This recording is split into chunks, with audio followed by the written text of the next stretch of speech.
It was 2008.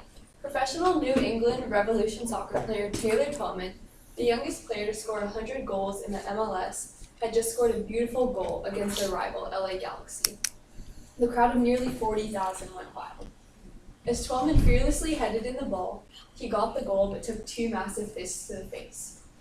He hit the ground hard, had a bit of a hard time getting up, pointed to his head and told his teammate that he got a concussion. But then he ran over to celebrate his goal with the rest of his team. On replay, the potential seriousness of his injury was quite visible, but he toughed it out and his coaches allowed him to continue to play. Later in the game, he got a second goal, and he turned to the center to celebrate with his team, but they were all giving him really weird looks of confusion. It turns out that he had actually scored in a second net that only he had seen due to double vision from his concussion. He tried to play out the rest of the season through severe concussion symptoms, but finally had to take a break from soccer. According to a 2011 interview in the Boston Globe magazine and a 2012 LA Times article, he returned to playing 2 games the next year and he scored in both. One of which was a header goal, after which he described his head felt like a sponge. He realized that his days of playing soccer were over. 3.5 years later, he was still dealing with post-concussion syndrome, or PCS, and he couldn't exercise that whole time because if his heart rate got too high, his symptoms got much worse. He even feared crossing the street because his depth perception was so off, he thought he might get hit by a car. Taylor set out to change 2 aspects of the game to help prevent concussions, or TBI, which is traumatic brain injury. He fought with doctors in the field for a rule change where players 14 and younger couldn't head the ball in practices or in games to help prevent early on concussions, as well as an MLS rule change where instead of the standard 3 substitutes per game, it would change to 4 so that coaches could substitute for injury. Taylor started the Think Taylor Foundation for concussion awareness, and he is currently an ESPN soccer analyst. I'm sure many of you have seen concussions in the news rise over the past few years. The health consequences are a growing concern. In the popular movie and New York Times best novel seller, Concussion, featuring Will Smith, it highlighted the discovery that repetitive head traumas of NFL players is leading to depression, accelerated mental deterioration, dementia, and often suicide. This finding of debilitating brain disease is known as CTE, or chronic traumatic encephalopathy. And it is found in NFL players, NHL players, boxers, bull riders, etc., and it has overall raised the public's knowledge of the topic. CTE results in progressive degeneration of brain tissue. As you can see right here, this is the normal brain, but on the right, there are literally black holes where the brain has taken trauma, and it's literally just like losing parts of the brain.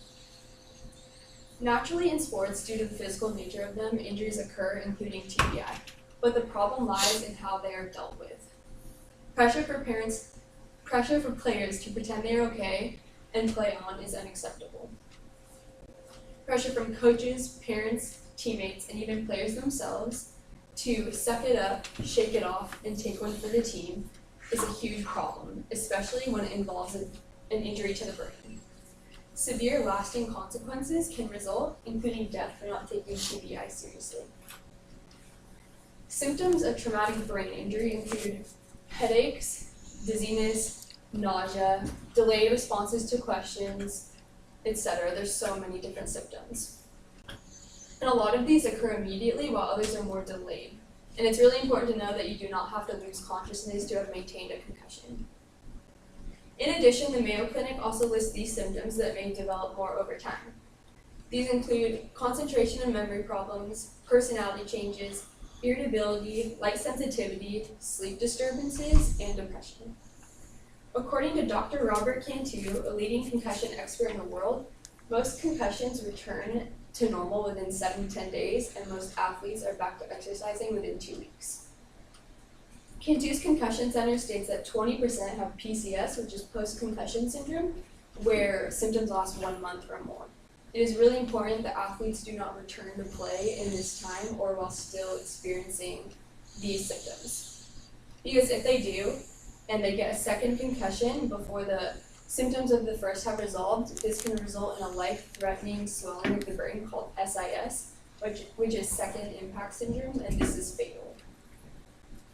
According to Bain Austin in the West Journal of Emergency Medicine, with the second impact, the brain cannot regulate the cranial pressure, therefore you get a brain herniation, and that results in death within minutes. Their advice for athletes returning to play is, when in doubt, sit them out. According to the American Journal of Sports Medicine, incidents of catastrophic head injuries in football are dramatically higher at the high school level rather than the college. And the reason that this is because high school players have previously gotten head injuries, but they're playing through them even though they know that they're injured. This goes back to the important advice that when in doubt, sit them out. According to the CDC, which is the Centers for Disease Control, TBI is a major cause of disability and death in America. In 2013, TBI contributed to death in about 50,000 people and was diagnosed in more than 282,000 hospitalizations, as well as 2.5 million emergency room visits. But these are not only related to sports, because in 2013, the number one cause of TBI was falls, and then being struck in the head by an object, and lastly, motor vehicle crashes. Many in the military are experiencing debilitating combat and explosion-related TBI. In 2012, more than 392,000 children ages 19 and younger were treated in emergency rooms for sports and recreation-related injuries, including TBI.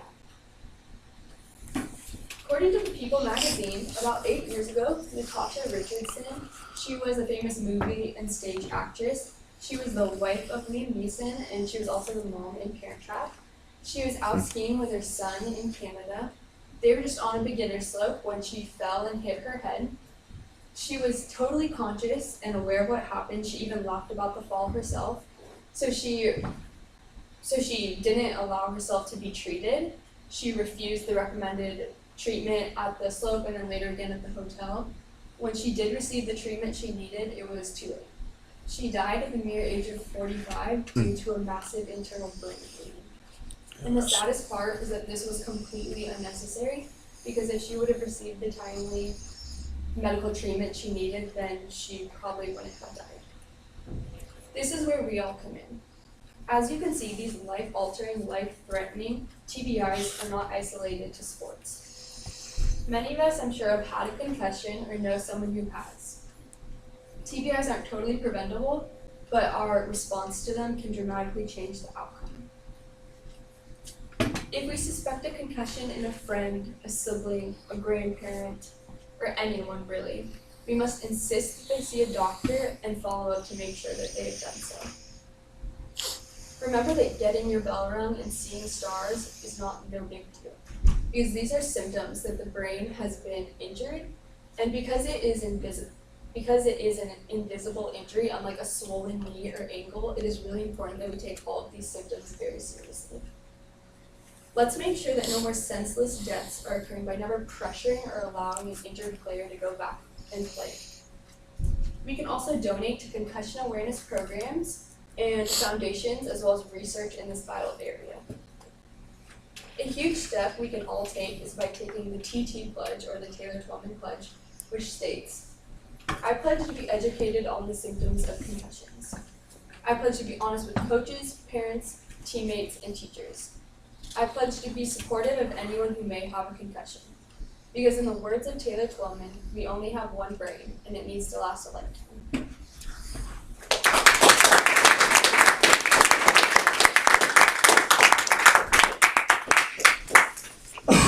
All right, Kaylee, get ready. All right, Brie, what do you think? Yeah, it was really good, really good. Only thing you missed in your intro was no preview.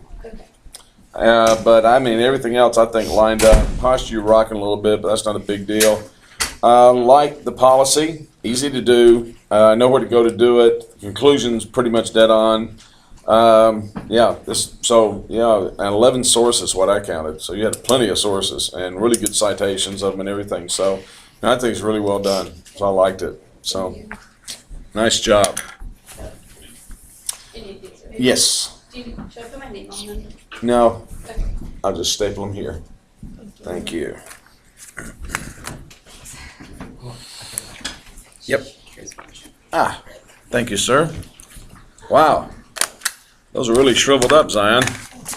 Holy smoke. Too bad it's mine. Poor little cards have a shot in his hand.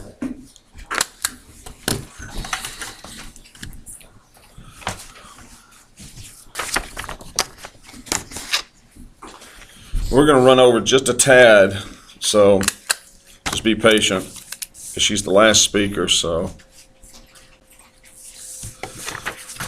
hang with us. Because Kaylee's got something important to say.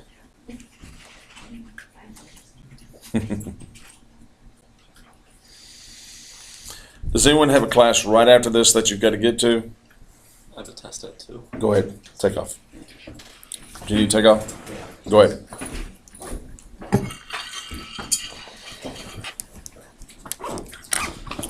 Thank goodness Maddie is up there doing the timing for us. Phew. We just lost our timer.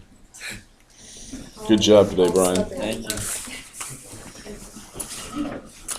For the rest of you, I'd run ahead and start looking into the ceremonial speech, and you might spend some time this weekend actually looking at, seriously working on it. It's not a hard thing to do, but this one goes into competition. And if somebody from this class wins in the semifinals, you don't have to show up for the final of the semester because you just aced it by getting elected to go there. So it's a big speech. If you can nail it, nail it. Gotta go? Okay. So I'll be sending you out an email probably tomorrow concerning it, and then we'll be talking about ceremonial speech Tuesday, then we have a guest speaker Thursday. So a lot coming up next week. Red. There you go. Really quick, my cousin was coming on Monday and she was constantly apologizing. She was asking should I maybe sit in. Sure, absolutely. Yeah. All right, Kaylee, anything interesting going on in your life? School. Fascinating. Okay, you ready to get started? All right.